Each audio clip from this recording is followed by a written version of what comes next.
महाभारत की पूरी कहानी। महाभारत भारत के इतिहास की वो गाथा है जो सदियों से हमारा मार्गदर्शन कर रही है और भविष्य में भी करती रहेगी। महाभारत धर्म अधर्म, सत्य असत्य, पाप पुण्य की वो कथा है जिसमें धर्म, सत्य और पुण्य की विजय का गुणगान किया गया है। ये विश्व का सबसे बड़ा ग्रंथ है जिसमें 1,10,000 श्लोक है। महाभारत भारत का धार्मिक, पौराणिक, ऐतिहासिक और दार्शनिक ग्रंथ है। हिंदू धर्म में इस पवित्र ग्रंथ को 5वां वेद भी कहा गया है।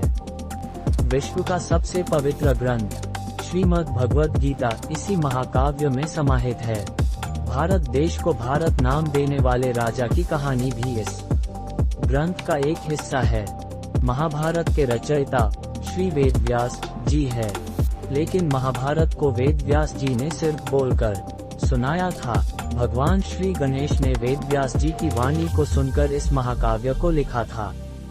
वेदव्यास जी ने इस काव्य ग्रंथ को 3 वर्ष के समय में पूरा किया था।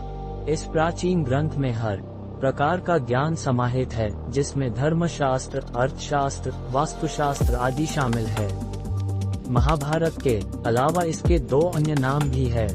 चूंकि इसमें सिर्फ भारतवंश के बारे में बताया गया है, इसलिए इसका दूसरा नाम भारत है। इस महाकाव्य में धर्म की अधर्म पर विजय को प्रदर्शित किया गया है, इसलिए इसे जय संहिता भी कहा जाता है।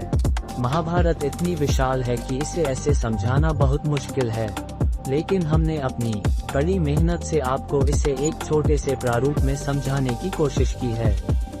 अगर भूलवश कोई गलती हो जाती है तो आप इसे नजरअंदाज कर सकते हैं या हमें इसके बारे में बता सकते हैं। यह महाकाव्य बहुत सारे भागों में बनता हुआ है, इसलिए हम इसका एक क्रम से गुणगान करते हैं और इसकी गहराइयों को समझते हैं। राजा दुष्यंत से इसकी शुरुआत होती है, जो राजा भरत के पिता थे।